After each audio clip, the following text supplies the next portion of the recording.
Courtney, now going back to the Hegseth issue, it seems that Donald Trump may be having some second thoughts about Hegseth. Is DeSantis the only name on the list of potential replacements? No, he's not, Jose. We're hearing about a couple of other possibles. I should say that ever since Donald Trump, and frankly, even before he became the president-elect, we've been hearing about a whole long list of individuals who could be selected to be to lead up the Department of Defense. And this is no different. What is different this time, though, is this is the first time that we're hearing about real talk about the possibility of Pete Hegseth, who was selected to be Donald Trump's Pentagon Secretary of Defense, the first time that we're hearing some questioning of the possibility of his nomination actually making it all the way through to a confirmation. So you mentioned Florida Governor Ron DeSantis. He has some military experience. He was a JAG, or an attorney in the military. And then, of course, he's been running the state of Florida as a governor. So he has experience running a government organization, institution. Also, we are hearing about Republican Senator from Iowa, Joni Ernst, also military experience. Of course, she's a senator, so she has experience in government. We're also hearing about a somewhat surprising name, and that is Florida Republican Congressman Mike Waltz. Now, of course, he was named to be the National Security Advisor for President-elect Donald Trump. So this would be a move before he actually really is even in the job of National Security Advisor to a new role. Mike Waltz, of course, served in the military and special forces, did combat deployments, and he has become very close to Donald Trump and to the Trump family in recent years. Now, in addition to that, we're also hearing another name that may be familiar from throughout all of this transition time, and that's Republican Senator from Tennessee, Bill Hagerty. He was a name that we heard during the possibility of who was going to run the State Department. He is another one. He has a little bit more diplomatic experience, having served in his position as an ambassador. But all those names are out there. Again, Jose, the reason that this is so notable today is that for the last several weeks, despite all of the concerns we've heard about Pete Hegseth and some of his policy decisions, and now these character concerns that have been coming out over the last 3 weeks or so, for the first time now, we are hearing real talk about people who could possibly replace him for the job, Jose. And Courtney, I mean, I know you helped break the story of the current and former Fox News employees speaking out about Pete Hegseth's alleged drinking. How concerned are they? Yeah, so this goes to one of those character concerns that we frankly have been hearing about now in multiple reports. But where ours is a little bit different here is this is talking, we spoke with, as you mentioned, 10 current and former Fox News employees who spoke about how his drinking impacted them while they were working with him. Now, these are individuals who said that he would show up for the popular weekend news program Fox and Friends, sometimes only minutes before the show was about to go on the air. And at times he would be clearly hungover, even talking about it. There were even several occasions where he came in still smelling of alcohol from the night before, talking about how he had been out late or not even being home at all. And this caused a lot of stress and pressure on the staff.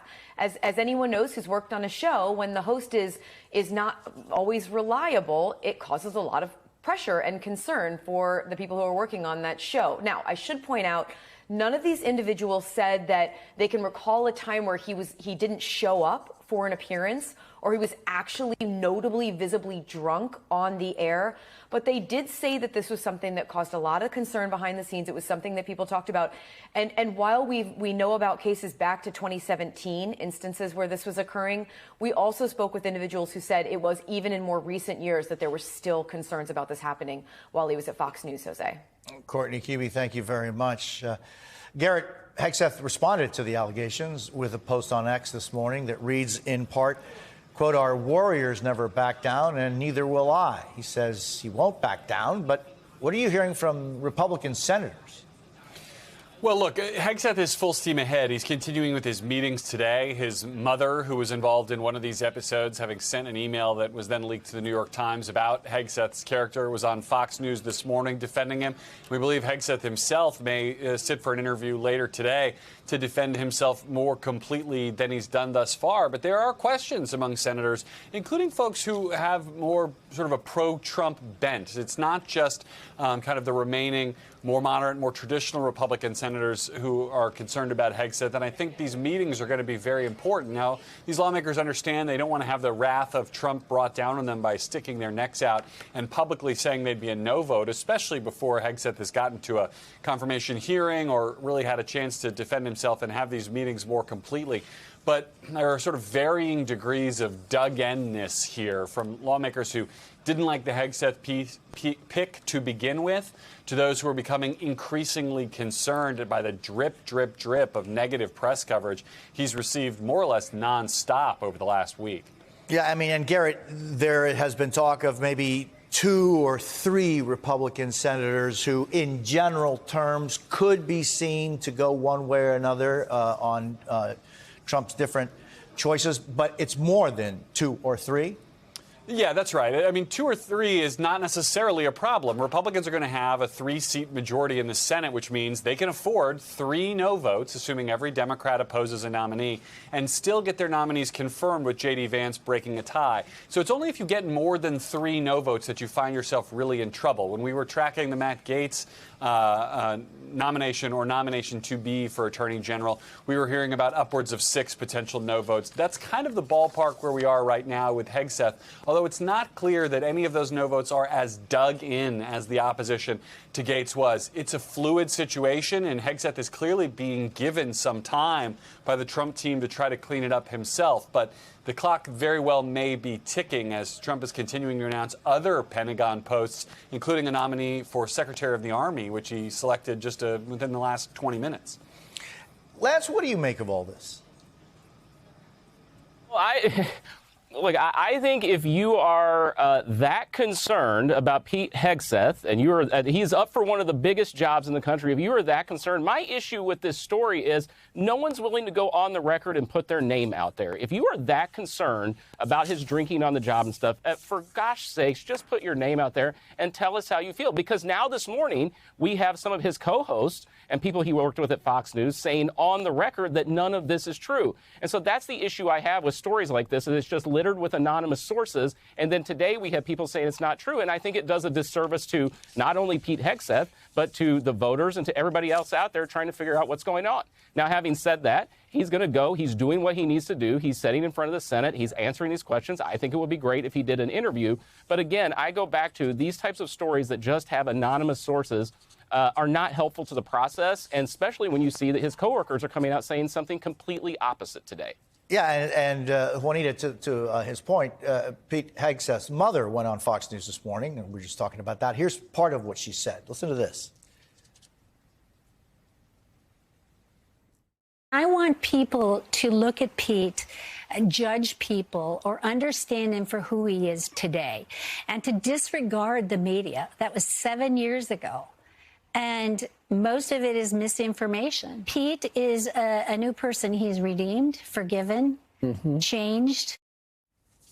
Do you think Hegseth's nomination has reached a tipping point?